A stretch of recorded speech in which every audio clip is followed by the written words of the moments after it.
아버지 하나님 천지의 창조주를 믿습니다.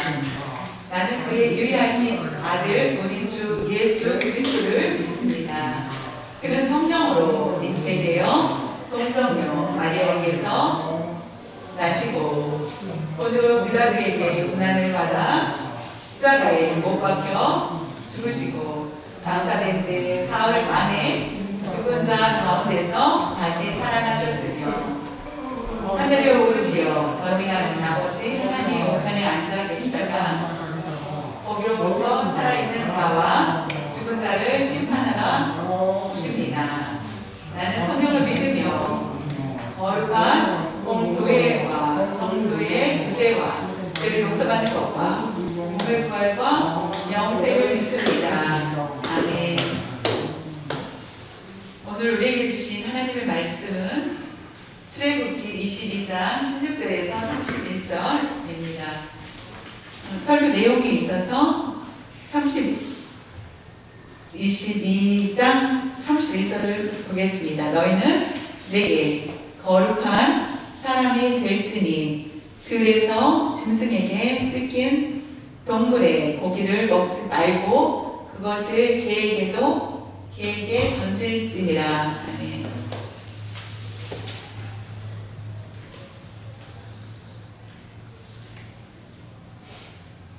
우리의 삶 가운데 어디에서 거룩을 드러내야 하는지 생각해 볼 필요가 있습니다. 우리는 어디에서 거룩을 드러내야 할까요? 흠이 없고 깨끗한 그런 모습이 있다면 거룩을 드러내겠죠. 어디든지. 그러나 우리는 어떻게 거룩을 드러내고 있는지 우리의 매일의 삶 가운데 내가 앉은 곳이 바로 내가 있는 곳이 거룩의 자리가 되어야 된다는 것입니다. 교회에서만 거룩이 있는 것이 아니라 밖에서도 내가 발걸음 닿는 곳마다 거룩이 드러나야 됩니다. 거룩의 자리를 우리가 지켜야 합니다. 하나님의 나라는 어디입니까?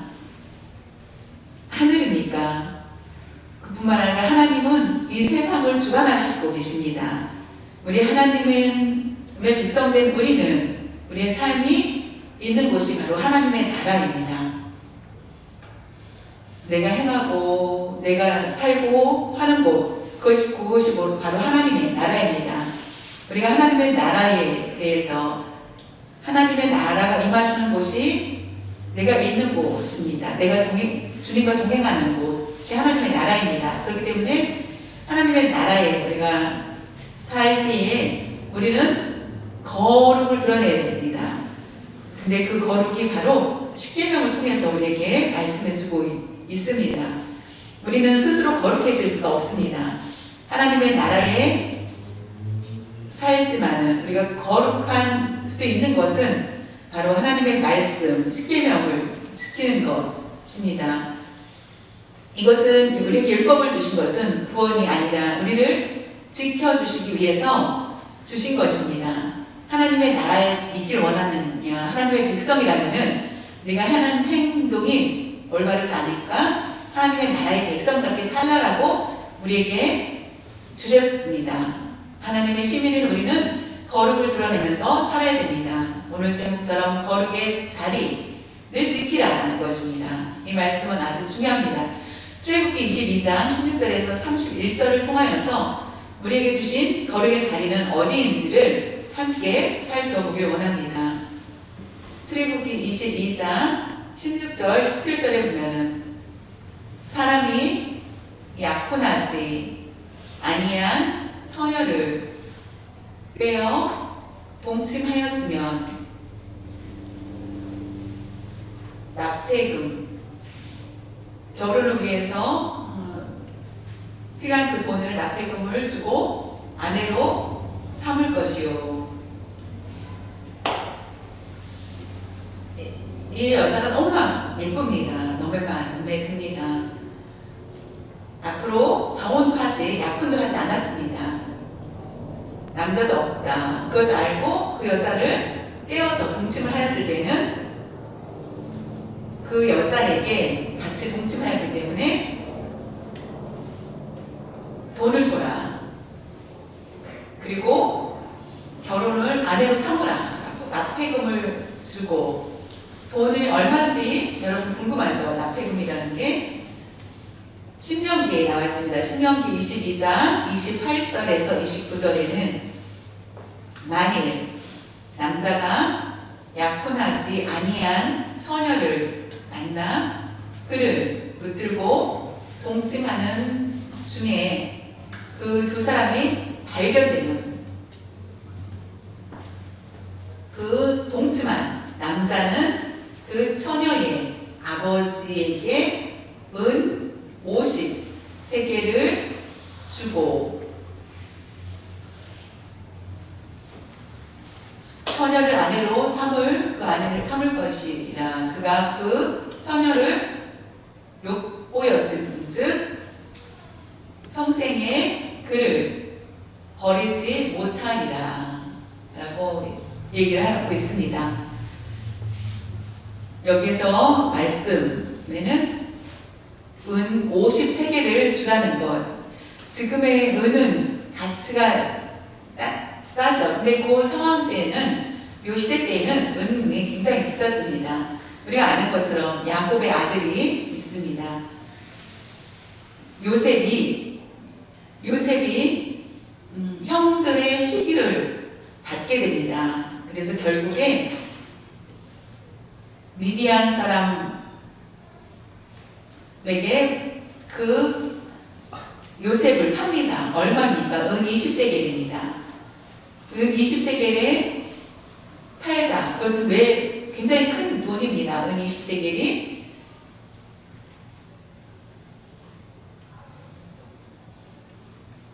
바로의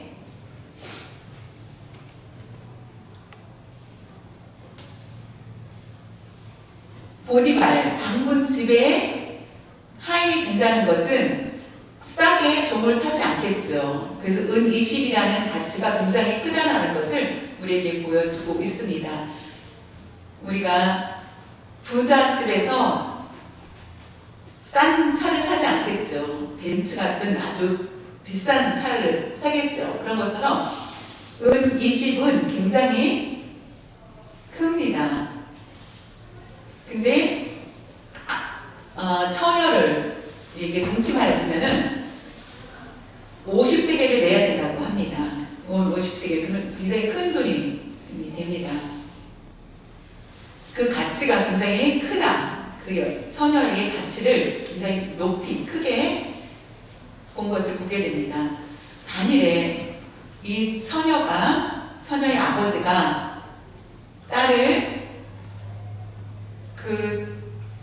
이에게 동침한 그 남자에게 주기를 거절하면은 그는 처녀에게 은 50세겔을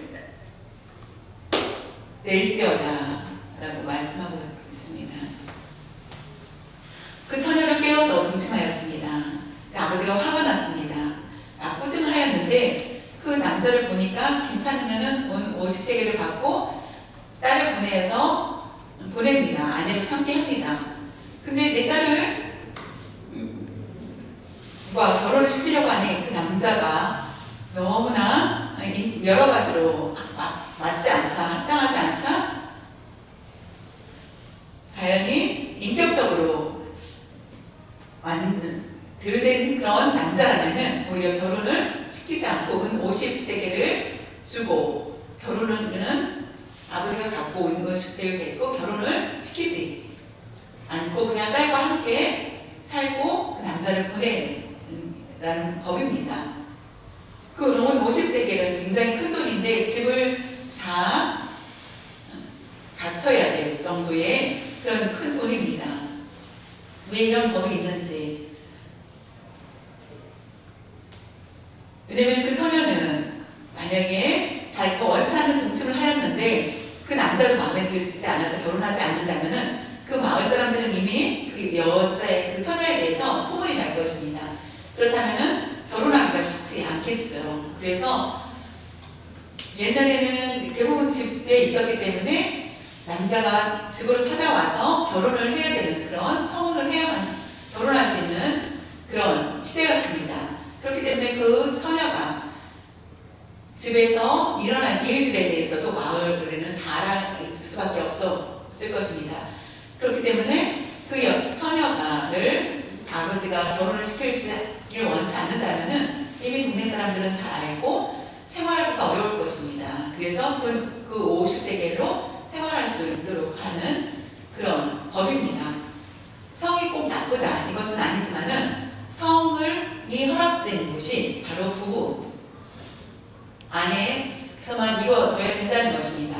그곳이 바로 거룩한 자리입니다. 그런데 그 외에 다른 곳에서 성적인 모습이 일어났을 때에는 하나님께서 이런 법을 통하여서 그들을 벌하시는 것을 보게 됩니다. 우리는 결혼하였고 부부만에 가질 수 있는 그런 거룩한 것이 바로 성이며 자녀나 우리 손자들에게도 우리가 날마다 결혼에 대한 그 성 정체성에 대한 올바른 그런 모습들을 잘 가르쳐야 됩니다. 요즘은 쉽게 결혼하는 그런 모습들이 있습니다. 우리가 자녀들의 결혼을 위해서도 많은 기도를 하고 거룩한 자리에서 결혼을 하고 그 일들을 잘 아름답게 감당할 수 있도록 도와야만 합니다. 다윗의 그 역사를 보면은 어떤 일이 있었냐면은 다윗에게는 암몬이라는 아들이 있었습니다. 암논이라는 아들, 암논. 다윗은 아내가 굉장히 많았습니다. 그 중에 암논이라는 아들이 있습니다. 이 아들은 암논이 상사병이 걸렸습니다. 누구한테? 바로 다말이라는 이복 동생입니다. 다윗 엄마가 다른 이복 동생입니다. 다말이라는 그 동생을 사랑하게 됩니다. 그 상사병이 났습니다. 어떻게 하면은 그 동생과 잘까라는 고민을 하다가 그 친구 요나답이라는 다윗 왕의 형 시므이의 아들 요나답이 있습니다. 사촌입니다. 사촌. 다윗의 형 시므아의 아들 요나답이 깹니다. 그리고 상사병에 걸렸는데 내가 방법을 가르쳐줄게. 일부러 아프다라고 얘기를 하고 그 다말 보고 와서 빵을 만들어가지고 오라라고 얘기를 하면은 그 다말이 들어오면은 그때 동침을 하라라고 합니다. 그래서 그 말대로 하게 됩니다. 정말로 암논이 아픈 척을 하고 다말은 오빠가 원하는 대로 빵을 만들어서 가져가는데 결국 그 다말을 동침하게 됩니다. 결국 어떻게 됐을까요? 구약의 법을 보면 어땠습니까? 다윗이 와서 왜 감히 동생을 그렇게 했느냐라고 법대로 같이 결혼하라라고 명령하면 좋은데 아니면은 왜 이와 같은 배다른 동생을 그와 같이 동생과 잤느냐라고 하면서 벌을 내리든지 화를 내고 든지 혼내켜야 되는 것이 마땅한데 성경에 보면은 그 내용이 없다라는 것입니다. 다만 다윗은 화를 냈다가 그냥 금방 멈췄다라는 것을 볼 수 있습니다. 암논은 이미 끝났다. 동생을 다말을 상사하면서 상사병이 나서 사랑했는데 동침한 후에는 오히려 다말을 미워했다라고 합니다. 두 배로 절망합니다. 어땠습니까? 그때 너무나 화가 나는 사람이 누구였냐면은 바로 압살롬입니다. 압살롬은 엄마가 같습니다. 그러니까 친동생이 됩니다. 압살롬은 친동생 다말의 얘기를 듣고 너무 화가 났습니다.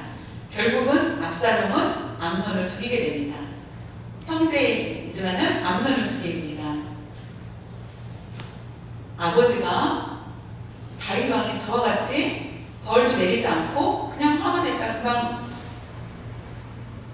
끝내다니 내 동생에게 이런 상처를 주다니 너무 화가 난 압살롬은 결국 암논을 죽이고 압살롬은 어떻습니까? 압살롬은 사랑하는 동생을 보호해주지 않았고 여러 가지 안면을 꾸중하지 않았다. 결국 압살롬은 어땠습니까? 다윗을 반역하게 됩니다. 그러나 나중에는 압살롬은 죽게 되고 하는 것을 보게 됩니다. 잘못된 것에 대해서 다윗은 꾸중을 했어야 되는데 그냥 놔뒀다는 것입니다. 암논은 가장 큰 장남이었습니다. 다윗 왕이 앞으로 후계자로 생각했던 것을 볼 수 있습니다. 그런 계획을 가지고 있었는데 그가 실수했을 때 아이고 왜 실수했느냐라고 하면서 그냥 꼭 그것을 흘려버리는 것이고 오히려 그 일을 통하여서 혼란이 일어나는 것을 보게 됩니다. 그것은 거룩한 모습이 아니었던 것을 보게 됩니다. 형제 간에 서로 그런 반란과 죽임을 하는 그런 모습들을 보게 됩니다. 우리는 하나님의 백성입니다. 어떻게 거룩한 자리를 지키지 않고 우리가 지켜야 될 그 자리를 지키지 않고 나아간다면 결국은 이와 같이 같은 일들이 일어나게 됩니다. 다윗은 결국은 회개를 하게 됩니다. 자신이 가늠죄를 저질렀던 그런 모습과 또한 이와 같은 모습들에 대해서 회개하게 됩니다. 출애굽기 22장 18절에서 20절에 보면은 너는 무당을 살려두지 말라.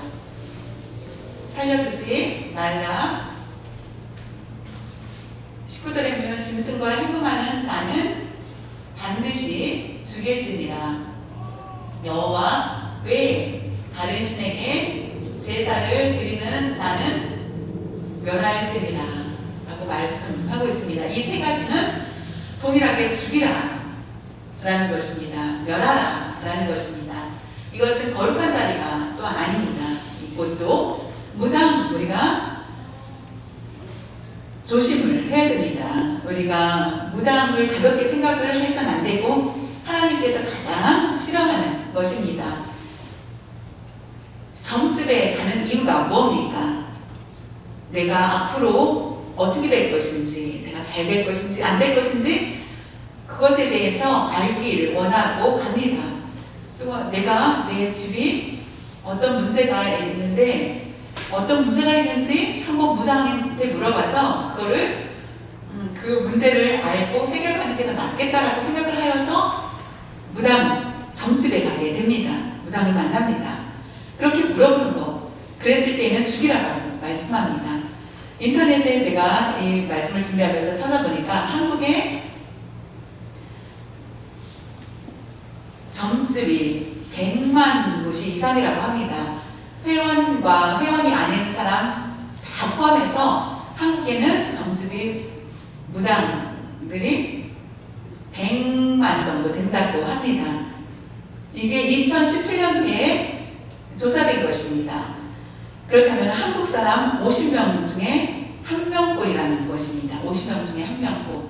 우리 가까운 곳에 그와 같이 점집이 있어서 무당이 있고 많은 사람들이 예수를 믿는 사람들도 자신의 앞날이 어떻게 될지 궁금하여서 점을 보러 간다는 것입니다. 내가 그리스도인인데 이와 같은 행동을 하는 것은 거룩한 자리에 있는 모습이 아닙니다.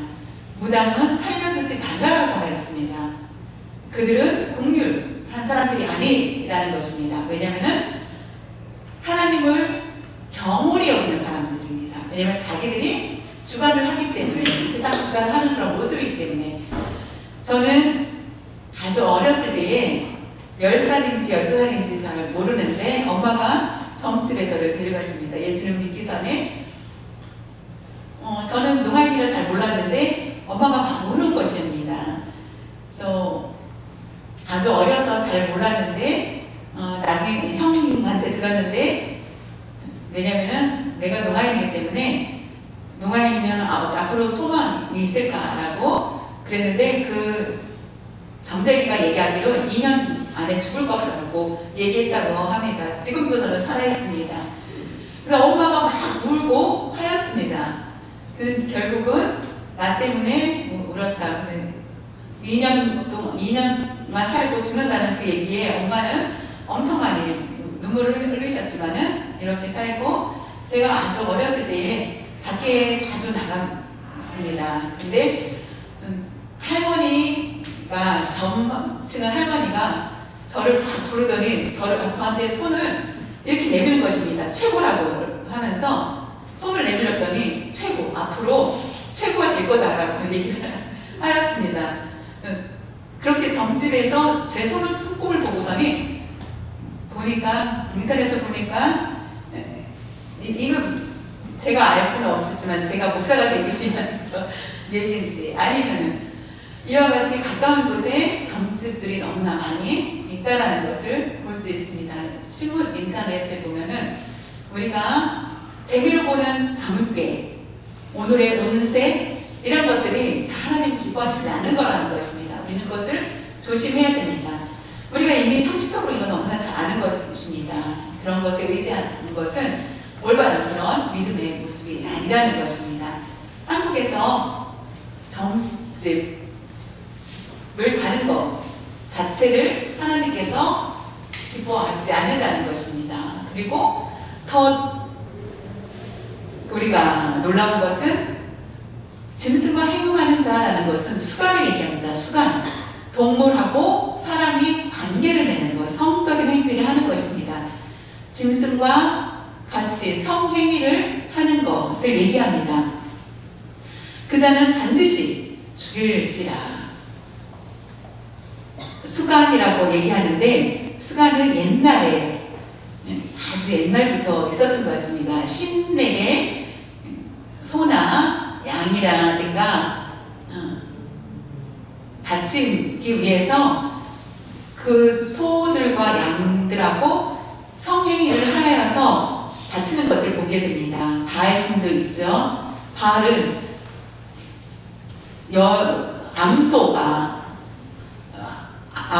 바알 신에게 제사 지내는 방법은 암소와 사람 간의 관계를 행하면서 그런 제사를 하는 것을 볼 수 있습니다.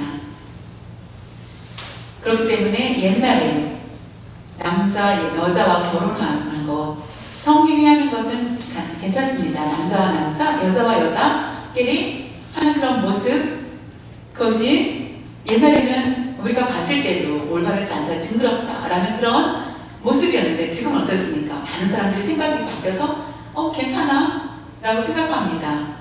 그 다음에 점점점 동물과의 관계도 사람들이 인정하는 그런 시대가 오지 않을까라는 우려가 있습니다. 옛날에 하나님 출애굽 시대 때에 그와 같은 일들이 행해져 있기 때문에 이 말씀이 나와 있는 모습을 보고 이것은 하나님께서 토해내는 그런 일들이고, 여호와 외에 다른 신에게 제사를 드리는 자는 멸할지니라라고 하였습니다. 여호와 외에, 여호와께서 계신 곳, 거룩한 곳에 그 외에 다른 곳이 없습니다. 제사를 그 외에, 하나님 외에 다른 신에게 제사를 드리는 것은 하나님께서 원치 않으신다는 것입니다. 우리가 거룩한 자리라는 것, 그것이 굉장히 중요합니다. 왜냐하면 세상 사람이 아니라 예수님을 믿는 우리는 항상 하나님 앞에 철저히 거룩함을 지키기 위해서 거룩한 자리로 나아가야만 합니다.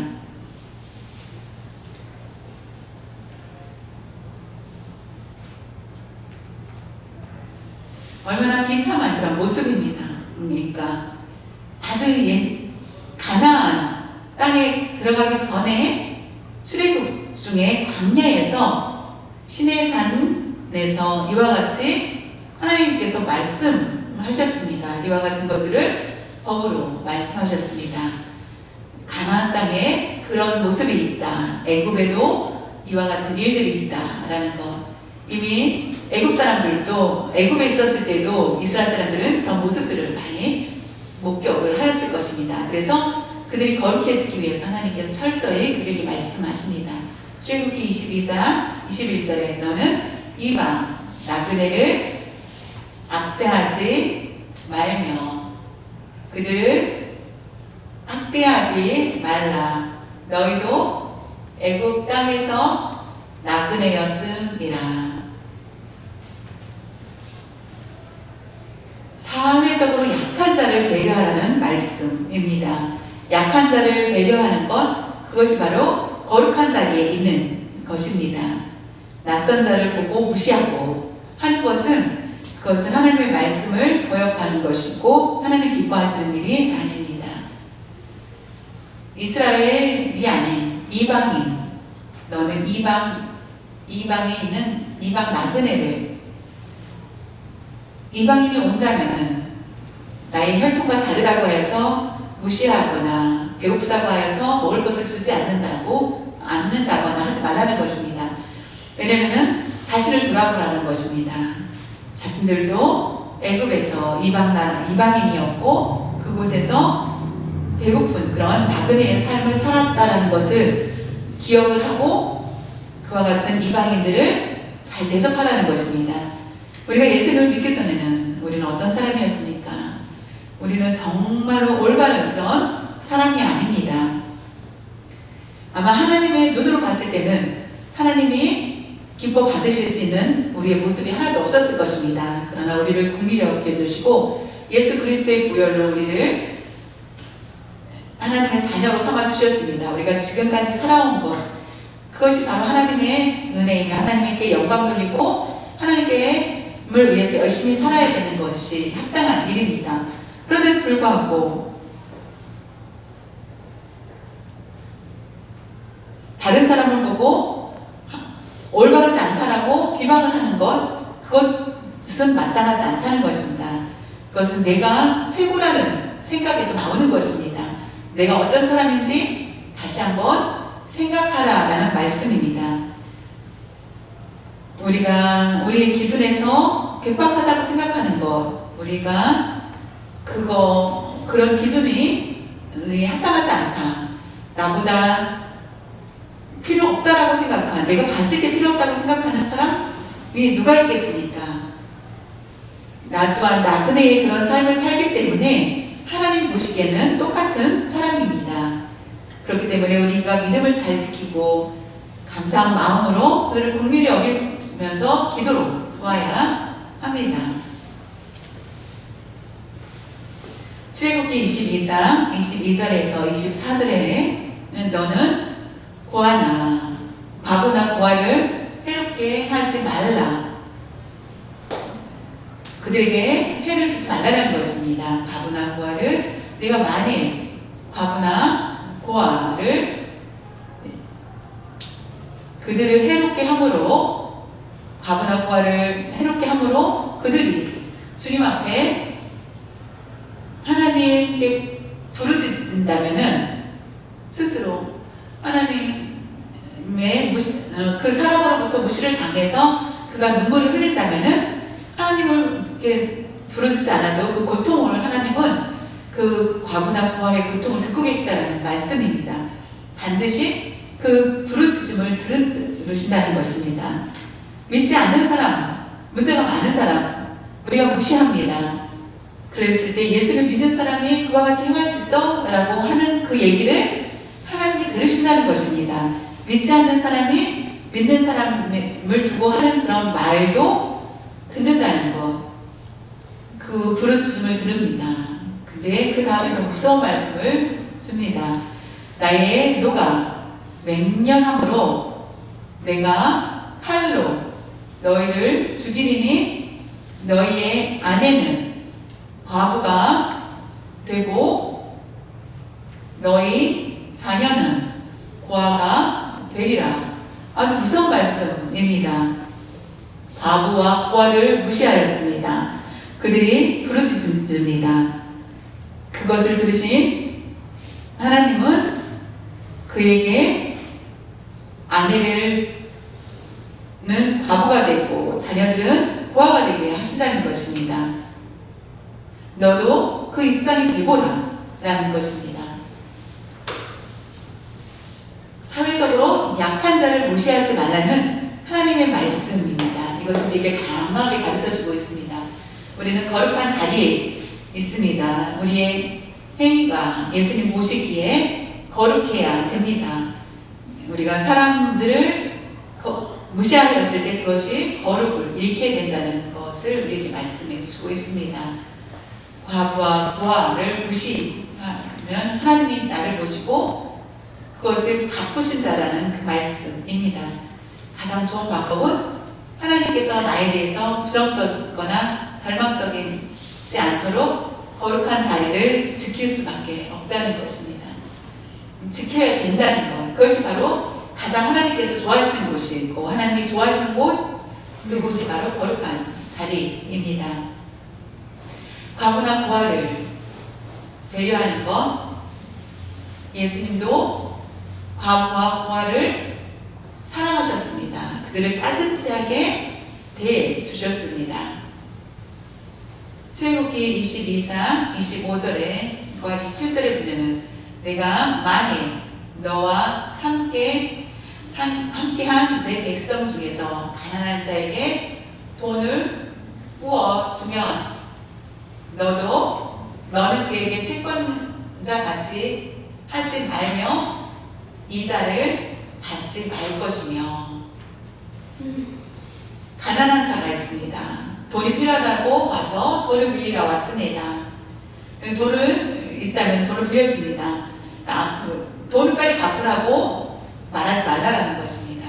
빨리빨리 채권자 같이, 이것은 채권자들이 독촉하는 그런 모습을 보이지 말라는 것이고, 그 다음에 이자를 받지 말라는 것입니다. 이자도 받지 말고 그것을 가난한 자에게 주라. 그런데 가난한 자에게 돈을 어렵고 가난한 자에게 빌려주고 부자에게 돈을 빌려주지 않겠죠. 어렵고 가난한 자에게 돈을 빌려주고 갑자기 병원비가 필요한데 병원에 가야 되는데 돈이 필요하다고 한다면은 돈을 빌려주는 것이 마땅합니다. 그러나 우리가 돈을 잘못 빌려줬을 때에 서로의 관계가 틀어지는 경우도 있기 때문에 우리는 돈을 빌려줄 때에는 아니면 돈을 줄 때에는 그 조심을 해야 된다는 것입니다. 그러나 돈을 가난한 자에게 줄 때에는 채권자 같이 하지 말고 이자도 받지 말 것을 말씀하고 계십니다. 내가 만일 이웃의 옷을 전당 잡거든 해가 지기 전에 그에게 돌려 보내라. 갑자기 돈이 필요합니다. 그래서 어떻게 합니까? 자신의 옷을 맡기고 돈을 빌려옵니다. 그리고 저녁이 되어서 돈을 갚을야만 그 옷을 다시 받아올 수 있습니다. 돈을 갚지 못하면은 그 옷을 계속 보관하겠죠. 전당포를 여러분들이 잘 생각하면 됩니다. 해가 지기 전에 그 맡긴 옷을 다시 돌려줘야 된다는 것입니다. 왜 이 말씀을 하셨는지, 가난한 자가 있습니다. 먹을 것이 없어서, 돈이 없어서 돈을 빌리러 왔습니다. 내가 지금 가서 일을 하러 가야 되는데 가기 전에 돈을 먹을 것을 먹고 사 먹어야 되는데 사 먹을 돈이 없습니다. 그래서 옷을 맡기고 돈을 빌립니다. 그래서 일을 다 마친 후에 하루 품값을 받아서 가지고 와서 맡겼던 그 옷값을 다시 지불하고 옷을 바꾸게 됩니다. 그런데 저녁 때까지 오지 않습니다. 그것은 일을 하지 못하여서 그것을 빌린 돈을 갚지 못하는 그런 상황이라는 것입니다. 그래서 저녁 때 대해서도 오지 않으니 이 옷은 내 것이 된다라고 하지 말고 그것을 다시 돌려주라는 것입니다. 왜냐하면 그곳은 미국은 LA, 미국도 마찬가지죠. 낮에는 덥고 밤에는 추운 것처럼 사막이었기 때문에 그것도 낮에는 덥고 밤에는 춥기 때문에 그 옷을 입지 않으면 잠을 자기가 힘든 그런 시대입니다. 그렇기 때문에 돈을 갚지 않는다. 그러면은 일을 하지 못했다라는 것을 알고 다시 그 옷을 자기 전에는 옷을 돌려주라는 것입니다. 그것이 유일한 옷이라, 그것이 그의 알몸을 가릴 옷인즉 그가 무엇을 입고 자겠느냐. 그가 내게 하나님께 부르짖으면 내가 들으리니 나는 자비로운 자이니라. 돈을 빌려서 옷을 전당 잡히고 일을 합니다. 그런데 저녁이 되어도 갚을 수 있는 능력이 없을 때 그 옷이 하나이기 때문에 알몸을 가릴 수 있도록 그 옷을 다시 주라는 것입니다. 자비를 베풀라는 것입니다. 출애굽기 22장 28절에 너는 재판장을 모독하지 말며 백성의 지도자를 저주하지 말지며. 우리가 아는 것처럼 지난번에 출애굽기 22장 8절에 보면은 22장 8절에 재판장에 대해서 말씀드렸죠. 재판장은 엘로힘이라고 했습니다. 재판장은 엘로힘 하나님이라는 얘기합니다. 재판장이 곧 하나님이라고 생각을 하고 재판을 받으라. 근데 재판장을 모독하면은 모독하지 말라라고 얘기합니다. 백성의 지도자를 종교 지도자, 교회 목사라고 얘기만 하는 것이 아닙니다. 모든 재판장, 세상의 재판장도 마찬가지입니다. 바울도 똑같이 얘기하는 것을 보게 됩니다. 로마서 13장 1, 2절에 각 사람은 위에 있는 권세들에게 복종하라. 권세는 하나님으로부터 나지 않음이 없나니 모든 권세는 다 하나님께서 정하신 바라라고 말씀하고 계십니다. 하나님께서 정하신 거다. 그러므로 권세를 거스리는 자는 하나님께서 선택한 그런 사람들을 거스르는 자는 하나님의 명을 거스르미니 거스르는 자들은 심판을 자취하리라. 예수님을 믿지 않는 사람들, 그냥 그 사람들은 우리가 고역해도 된다라고 생각할 수 있지만은 그렇지 않다라는 것입니다. 그 권세도 하나님이 뽑으셨기 때문에 예수님을 믿는 것만을 얘기하는 것이 아닙니다. 우리가 세상에서도 그 법을 지켜야 된다는 것입니다. 내가 하나님을 믿는 것에 대한 방해를 받지 않는 한은 세상의 법도 따라야 되는 것입니다. 지금 대선이 준비 중입니다. 우리가 대선을 후보에 대해서 서로 비방할 수 있고 서로에 대해서 얘기할 수 있겠지만은 우리가 뽑힌 대통령에 대해서는 더 이상 얘기할 필요는 없겠죠. 다윗 왕은 이상한 것이 하나 있습니다. 이상한 것 바로 사울아를 쫓아옵니다. 혹시 다윗이 살려두면은 왕이 될 거라. 많은 사람들이 다윗을 따르자 사울은 시기하여서 다윗을 죽이려고 합니다. 자신은 오랫동안 그 자리에 머물고 싶었습니다. 그래서 다윗을 죽이려고 합니다.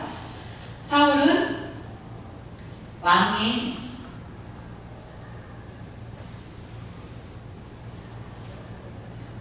되기 전에 다윗은 사울을 죽일 수 있는 여러 번의 기회가 있었습니다. 그러나 다윗 입장에선 사울이 왕이 된 것, 이것이 모두 하나님의 뜻이기 때문에 그를 내가 마음대로 죽일 수 없다라고 고백합니다. 그래서 올바른 그런 고백을 보게 됩니다. 다윗 왕은 바보 같지 않습니까? 차라리 자기를 죽이려고 하는 자를 쉽게 죽일 수 있는 기회가 왔는데도 죽이지 않는 것. 그러나 성경 말씀은 다릅니다. 결국 다윗을 합당히 여기시고 왕으로 삼으신 것을 보게 됩니다. 출애굽기 22장 29, 30절에 보면 너는 내가 추수한 것과 내가 짜낸 즙을 바치기를 더디하지 말지며 내 처음 난 아들들을 하나님께 내게 줄지며. 추수한 열매가 있습니다. 그리고 그것을 짜낸 즙이 있습니다. 기다려 천천히 바치자 라고 하지 말라는 것입니다. 이 뜻이 무엇인지, 처음 열매가 있습니다. 너무나 좋은 열매를 드리기가 아깝다 라고 해서 인색하게 되는 것을 얘기합니다. 그것을 바치면 우리는 먹을 것이 없어서 죽을 거야 라고 생각하는 것, 이것을 바친다면 우리가 먹고 살기 힘들 거야 라고 생각하는 그런 모습들, 그것은 더디하다라는 얘기입니다. 우리가 삶 가운데 우리가 하나님께 받은 것을, 번 것을 가지고 하나님께 바치는 것에 대해서 우리 가정에 빛이 있고 우리가 지금 필요한 곳이 써야 되는데 라고 생각하는 그런 모습과 같습니다. 더디하지 말라, 망설이지 말라는 것은 우리의 삶 가운데, 삶 안에 우리가 그것을 계산하고 할 수 없다라는 것, 문제를 해결할 수 있는 것은 우리의 힘으로 될 수 없다라는 것을 우리가 알아야 된다는 것입니다. 우리가 계산해보니까 괜찮아, 계산해보니까 부족해 라고 할 수 없다라는 것입니다. 우리의 계산으로 결국 우리의 앞날을 보장해 줄 수 없기 때문입니다. 가난한 자가 죽고 부자도 죽습니다. 똑같습니다. 돈을 가지고 이런 것을 해결할 수 없습니다. 똑같습니다. 주신 것, 열매 있습니다.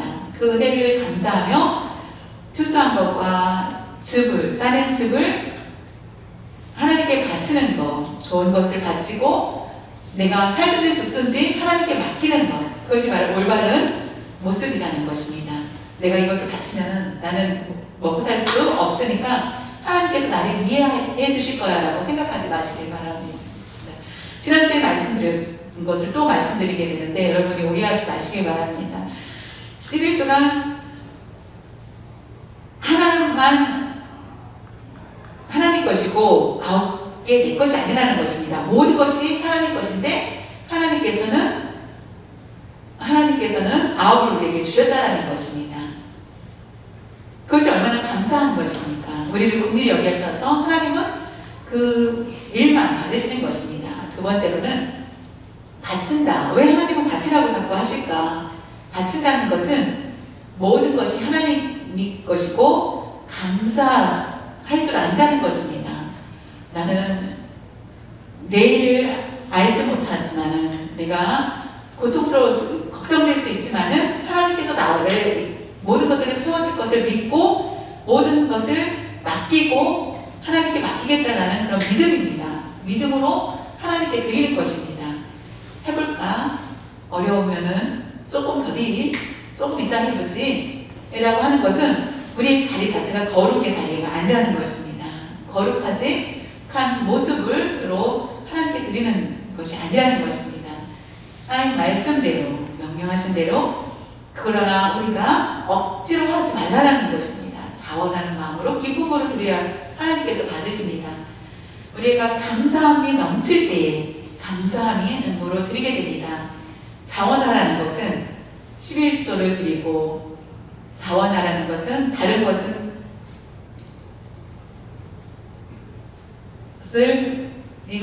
모든 것을 얘기합니다.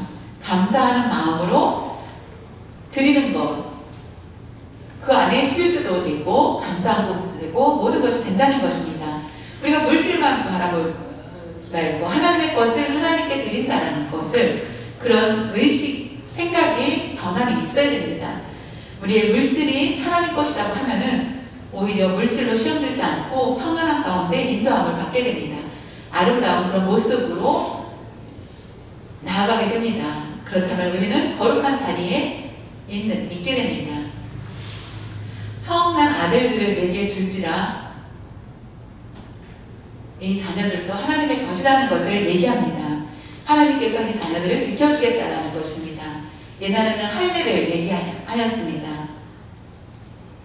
8일 만에 하나님께 드려지는 것, 그리고 하나님께서 지켜주시기로 약속하신 것입니다. 지금을 얘기하면 유아세례와 비슷합니다. 예수님을 압니까? 아이가? 아무것도 모릅니다. 그러나 하나님의 것이고 하나님께서 잘 이 아이를 믿음 안에서 잘 키워주십시오. 하나님께서 그리고 지켜주실 것을 믿고 행하는 것입니다. 30절에 내 소와 양도 그와 같이 하되 이래 동안 어미와 소가 낳습니다. 새끼를 낳습니다. 그랬을 때 7일 동안 그 어미와 함께하고 8일이 되었을 때는 하나님께 이것을 바치라라고 얘기합니다.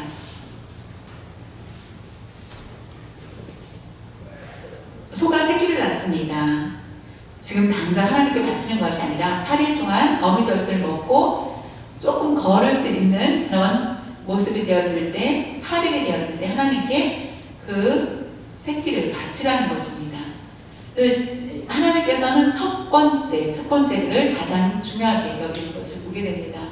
이 말씀은 바로 출애굽기 사건을 통하여서 하나님이 우리가 10가지 재앙 중에서 10번째 재앙이 어땠습니까? 각자 집에서 장남이 죽습니다. 장남이 죽고 어떤 곳은 장남이 삽니다.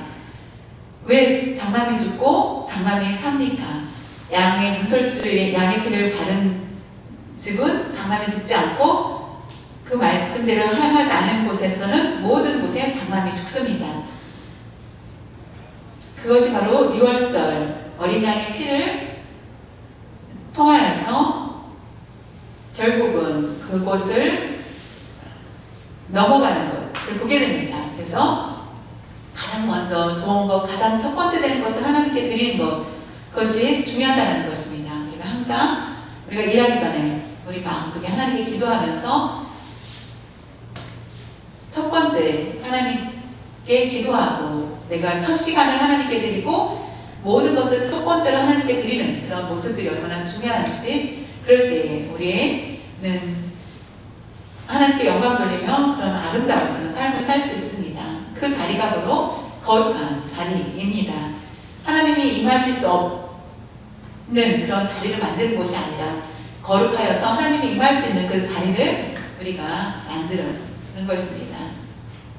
출애굽기 22장 31절에 보면은 너희는 내게 하나님께 거룩한 사람이 될지니 거룩한 사람이 될지니 들에서 짐승에게 찢긴 동물의 고기를 먹지 말고 그것을 개에게 던질지니라 라고 말씀하고 계십니다.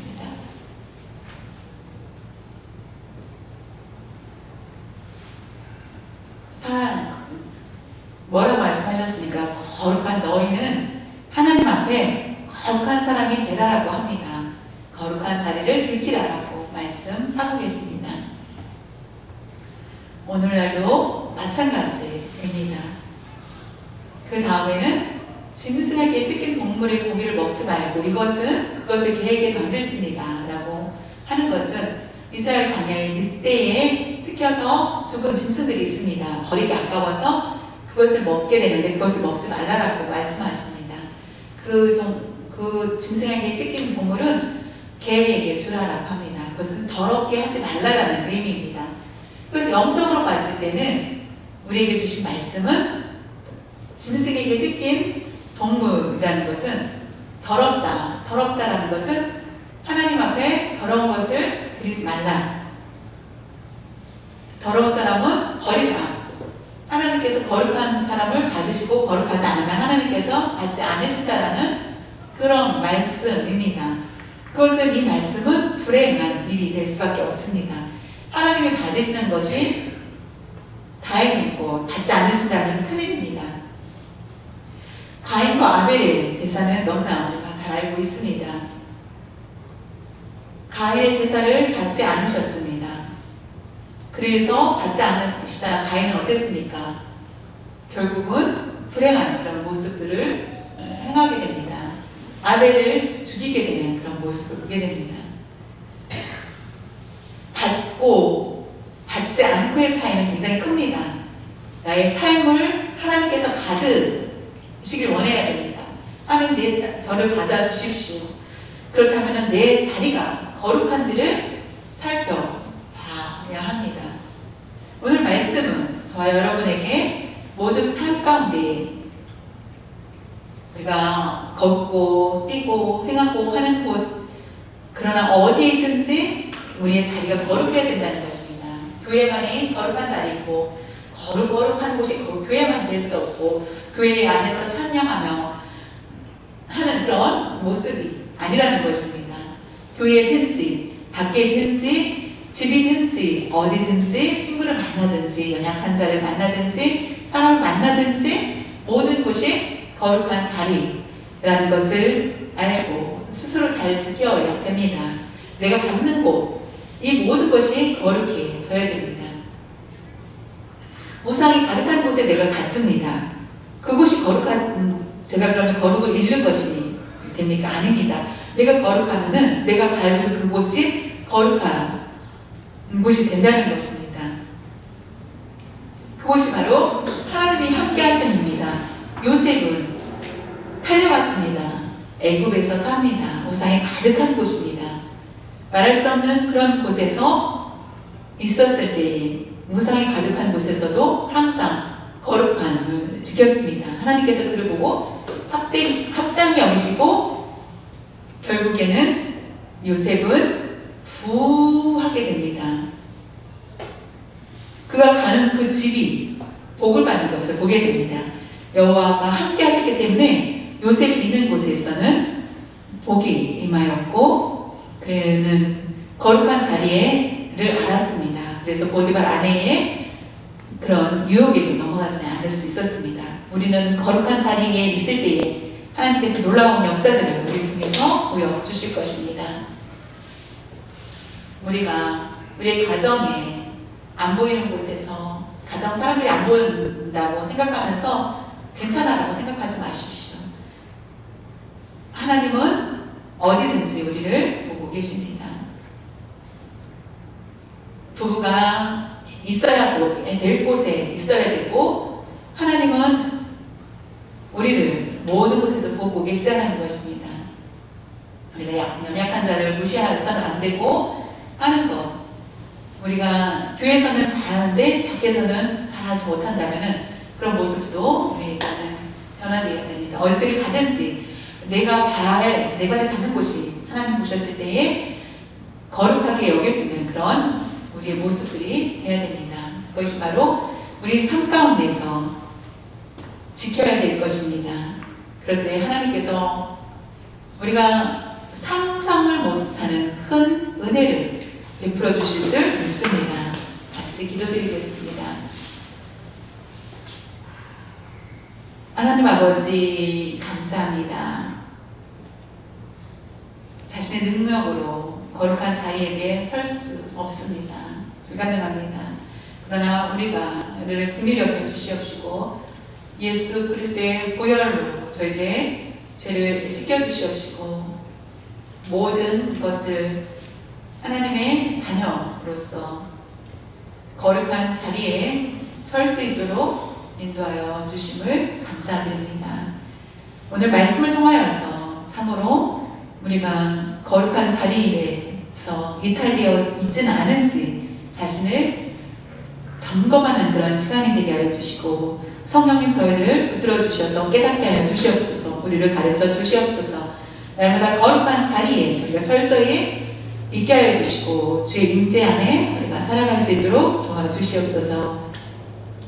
우리의 가는 곳곳마다 사람이 있든지 없든지 하나님의 눈앞에 우리가 설 수 있게 하여 주시고 거룩한 그런 삶을 잘 감당하는 저희들 될 수 있도록 축복하여 주시옵소서. 감사드리며 주 예수님의 이름으로 기도드려 싸움나이다. 아멘.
은혜와 우리 하나님 아버지의 무한하신 사랑하심과 성령님의 감동 감화 교통하여 주심이 오늘 출애굽기 말씀을 통하여서 내가 어디에 자리에 있어야 되는지 하나님의 나라에 하나님이 주장하시는 곳에 우리가 그곳이 더러워지지 않도록 그것을 지키자 다짐하며 거룩한 하나님께 나아가고자 찬양을 부르며 살고자 감당하고자 다짐하며 어디를 가든지 나 때문에 다른 사람에게 유익을 주고 약한 자를 위로하며 많이 베풀고 하나님께 영광 돌리는 그런 삶을 살고자 다짐하는 모든 성도님들 머리 위에 가정 위에 그리고 일터 위에 우리 동아교회 위에